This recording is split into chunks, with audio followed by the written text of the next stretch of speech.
Bumblebee, or I am Optimus Prime. I'm Optimus Prime. I can just do that all day long. But hello everyone, it's been a while since I've held it like this. Get it nice and close. Get like my nice, calm, smoothing voice. Do you? Moist. I'm sure this lost half my audience. I never had an audience to begin with. But hello, and today I'm giving you my review for Bumblebee, the new movie, the new reboot-ish thing of Transformers that came out this previous December, which I didn't get to see until about 2 to 3 weeks ago, but it's still pretty fresh in my mind. And in this movie, you got Dylan O'Brien, who voices Bumblebee for a little bit in the movie, and of course, you know, he starts on their home planet, Tijuana. No, I forgot the name of it. The Nexus Prime, I believe. I could be entirely wrong. I'm sure someone will correct me. But it's like, you know, they're on a planet from the Decepticons, and so they're like, okay, let's send all of our robots to different planets, and they send Bumblebee to Earth in particular, in most particular ways, South California, San Diego, or San Francisco to be at least precise. And of course, he stumbles across. Of course, he loses his voice in an accident where one of the Decepticons rips his vocal box out, so he can't speak, and he makes his uncanny, unique type of relationship with Haley Steinfeld, who's had a hell of a year.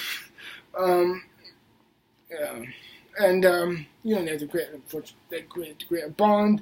Then a few Decepticons come to Earth. They work with the environment. John Cena is in the movie. She was also dealing with like a coming of age story narrative within all this.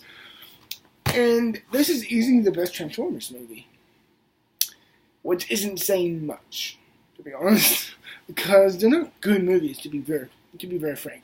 But this is not only fun, but it's like a legitimately good, well-made movie. There's a real craft to this movie, there's a real technique to it. The director of this movie also did Kubo and the Two Strings, which I will grab. I just remember that. Kubo and the Two Strings, where the fuck are you?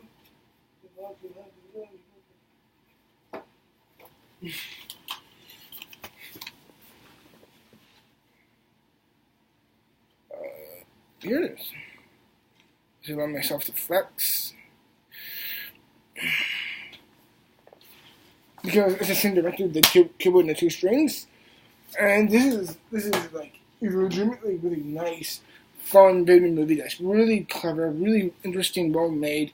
And while its narrative won't really be like reevaluating, making new shit like stand out within its own greatness, but it certainly would make the most necessary things pop and come to life. It's like a good little lollipop of a movie.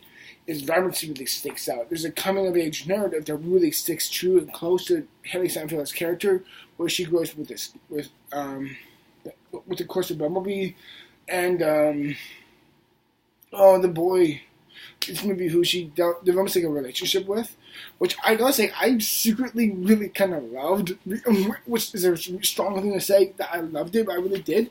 It's like they're hinting at a good degree of their becoming boyfriend and girlfriend, but they're like really taking it slow. They show the struggles within them. They show their strengths and weaknesses. They know how to develop it. It's like, again, not too much to give away, but it's like by the end of the movie, he holds her hand. She just goes, "Oh, no, we're not there yet." Okay, and she's like, "Oh, okay." And I just really love that relationship in the movie. The action, the effects, the story are all really good. I loved all of it. I found John Cena was quite fun, even if you feel a little delayed within his layups of comedic timing, which were good. But I felt like he was slightly kind of delayed at times. It felt like he was reacting to a different script or something, but it still kind of meshed well. Oddly enough, it was weird. And the final, I mean, there's a lot of good things in this movie that I thought were really fun. I thought it was a really sweet, endearing movie. It has hits a moment, movies like Short Circuit, E.T., The Iron Giant, that kind of bothers in and out of the movie, of almost like being that coming of age feel to it, but it's not too type of John Hughes about it. But it's certainly like sweet enough where you see the endearment, the charm, and the likability, and the naivete within the characters, which make it believable. Also, the writing just really knows how to pace them really well. Of course, the movie's quite element. The structure is fairly generic, with not really too much things about it. It kind of and does have some repercussive type of writing, which kind of makes it feel a bit repetitive and generic within its structure. And it certainly won't be breaking any new records within its craftsmanship, but it's just a really fun, vivid movie that really knows what it is. It sticks to its guns and really shows strong in the movie. And I really enjoyed that a lot. I thought the movie was really fun, really sharp, really fun, really sweet, endearing, well-made, well-crafted movie. It's slightly above a B type of movie, but it's not really like an absolute masterpiece by any means. But it's certainly like a really solid enough movie where I was like, I really enjoyed that. That took me a shock. As for me overall, I'm going to give Bumblebee, in my view, an overall 85%. If you want to really hope you enjoy my review. As always, thank you very much for watching, and I'll see you guys in the future for more videos. As always, till then, peace, and I'll see you all later. Till then, have a great day. Bye-bye.